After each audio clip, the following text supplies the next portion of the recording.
The ripple continued quietly, unseen, moving through lives that had never planned to intersect. Sarah didn't wake up one morning feeling transformed, but something inside her had undeniably softened. She began to notice how easily people disappeared into routines, how many carried silent burdens. At work, she started listening more than she spoke. When a coworker named Nina broke down in the restroom over a looming deadline and a sick parent at home, Sarah stayed. She didn't offer solutions or advice, just presence. Nina later said that moment stopped her from quitting that day. Sarah hadn't known she had that kind of impact. Margaret's life also began to expand in ways she never expected.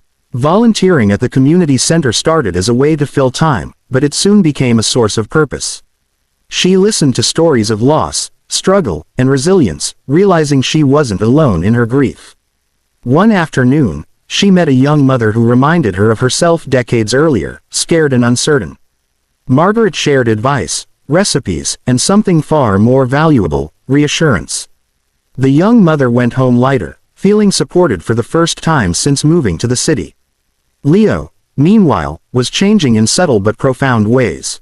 Helping his sister with homework became a routine, then a responsibility he took pride in. His teachers noticed he was less withdrawn, more focused.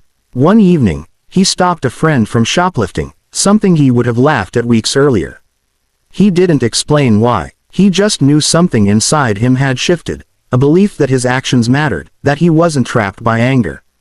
James's journey was harder. Recovery rarely followed a straight path. There were days he wanted to give up, days the weight of regret felt unbearable. But the memory of that sandwich, and the kindness behind it, stayed with him. It became proof that not everyone had written him off. At the shelter, he began helping others, sharing his story honestly. "Someone believed I was worth helping," he'd say. "That made me believe it too." Weeks turned into months. Sarah enrolled in a weekend volunteer program without telling anyone. She began serving meals once a week at the same shelter James attended, unaware of the connection forming beneath the surface. She didn't recognize him at first. He looked healthier, steadier, but one evening, he looked up and froze. "You," he said softly.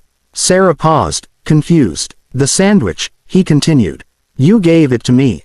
Sarah's breath caught. She smiled, unsure what to say. "I'm glad you're here." James nodded. "That moment saved my life." The words hit her harder than anything before.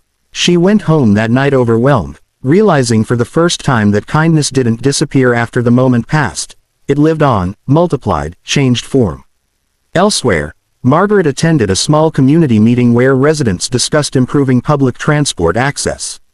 Leo's mother was there too, speaking nervously about how late buses affected her night shifts. Margaret recognized the fear in her voice and spoke up, backing her with confidence. Leo watched from the back of the room, stunned. He saw his mother stand taller, supported by a stranger. That night, he told her he was proud of her. She cried. Paths began crossing more frequently now, though no one yet saw the full picture. Sarah met Margaret at the community center during a donation drive. They chatted casually, unaware of their shared origin point. Leo volunteered to help set up chairs one afternoon, fulfilling a school requirement, and found himself enjoying the sense of contribution. James helped clean up afterward. For a brief moment, all four were in the same room, strangers bound by something invisible. Life, however, did not stop testing them. Sarah was laid off unexpectedly when her company downsized. The news shattered her fragile sense of stability. Fear crept in, loud and persistent. That night, doubt returned stronger than ever. She wondered if kindness was a luxury she could no longer afford.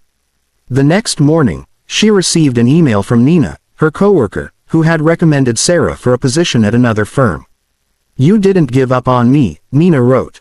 "I won't give up on you." Margaret's health took a downturn, forcing her to step back from volunteering. She felt useless again, until cards and messages arrived from people she had helped. Meals were dropped at her door. One note simply read, "You listened when no one else did." She realized kindness had come back to her, full circle. Leo faced pressure from old friends trying to pull him back into trouble. One night, standing on a familiar street corner, he remembered Margaret offering her bus seat, his sister's relieved smile, his mother's tears of pride. He walked away, The choice felt small, but it changed his future. James relapsed once, a painful setback. Shame nearly swallowed him, but instead of disappearing, he returned to the shelter and asked for help again. The staff welcomed him back.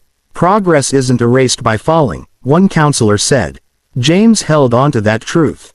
Months later, the community center organized a small gathering to celebrate volunteers and local contributors.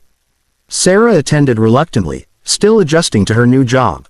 Margaret came with a cane but glowing with quiet pride. Leo helped with logistics. James spoke briefly, sharing his journey. As James spoke, Sarah felt tears form. Margaret listened intently. Leo stared, recognizing pieces of himself in the story. When the event ended, they finally spoke, truly spoke, realizing the invisible thread connecting them. They laughed softly at the coincidence. One small act in a coffee shop had traveled through strangers, reshaping choices, healing wounds, opening doors. Sarah understood now. Kindness was not about grand gestures. It was about moments, ordinary, fleeting moments, that carried extraordinary power when passed from one person to another. And the ripple was still moving.